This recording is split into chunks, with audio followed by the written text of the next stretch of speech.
Juliana Redding's story is one of those tragedies that refuses to fade, a case that clings to anyone who followed it, because deep down, everyone knows the truth, even if the justice system never acknowledged it. Los Angeles has always been the city where dreams either take flight or fracture. A place where some young hopefuls rise, and others quietly pack up and go home. But for 21-year-old aspiring actress Juliana Redding, the dream didn't fade, it was stolen. She moved from Tucson to Santa Monica in 2005, hopeful, grounded, and fiercely close to her family. She wasn't reckless, she wasn't distant, she was driven. She called her parents almost every day, sharing her hopes of one day opening her own boutique, or maybe even running her own business. She was building a life, slowly, surely. But by March 2008, that hopeful life would take a turn so dark, her family is still searching for answers they may never receive. It began on March 16, when Juliana's mother, Patricia, realized something was off. Juliana had gone out to play golf the day before, then returned home to watch her usual Seinfeld reruns. A calm night. Nothing unusual. But the next day? Silence. Her neighbors hadn't seen her. Her dog was locked inside. And her phone, normally glued to her hand, was dead quiet. Patricia tried to stay calm.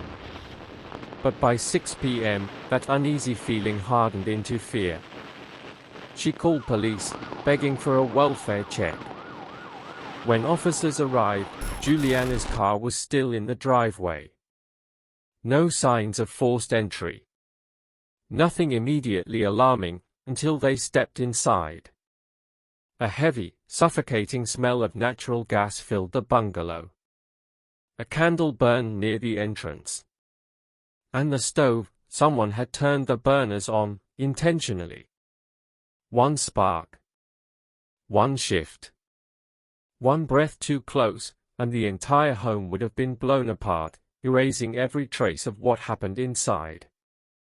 And then, they found her. Juliana was in her bedroom. Her life violently taken. The room showed signs of a struggle, the kind that tells investigators the victim fought with everything she had left. Her DNA was under her own fingernails where she'd clawed at her attacker, desperate for air, desperate for one more second. She even tried to call 911. The call never connected. Neighbors later remembered hearing furniture moving and someone shouting around 9:53 p.m., but like so many of us, they assumed it was nothing. Just life happening.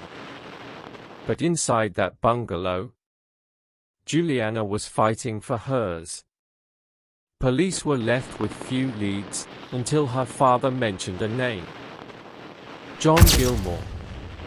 A volatile on-and-off boyfriend with a history of anger. The type who once kicked in her car door. Another time, he broke into her home during an argument. He was a red flag with legs. But when investigators pulled security footage from that night, it told a different story. Gilmore was at a Jack in the Box, then a convenience store, then a house party, confirmed by multiple witnesses. He wasn't the killer. And then the forensic tests came back. The DNA in the bungalow? Not a man's. A woman's. Detectives were forced to rethink everything. They combed through Juliana's friendships. Her workplace. Classmates.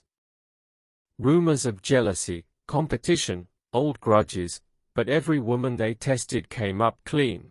Every lead evaporated. Until another man stepped into focus, Dr. Munir Uwaida. Juliana met him while working in a restaurant. He offered her a job. Then a home. Then a lavish lifestyle funded by money he seemed to have in endless supply. For a moment, it looked like opportunity. But soon, the truth began to show through the cracks. He was controlling, manipulative, and dangerously infatuated.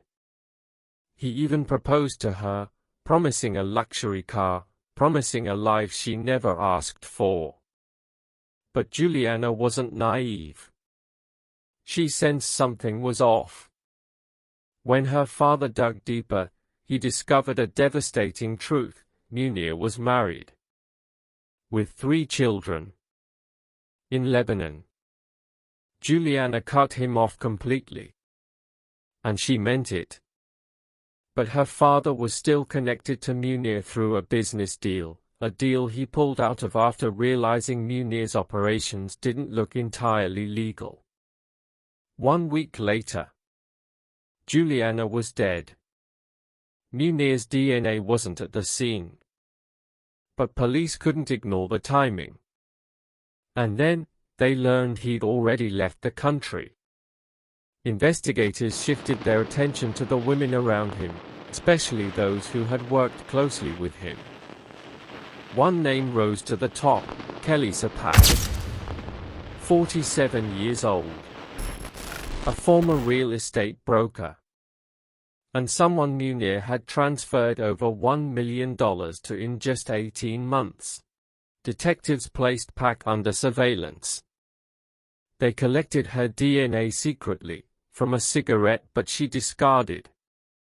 The results were undeniable.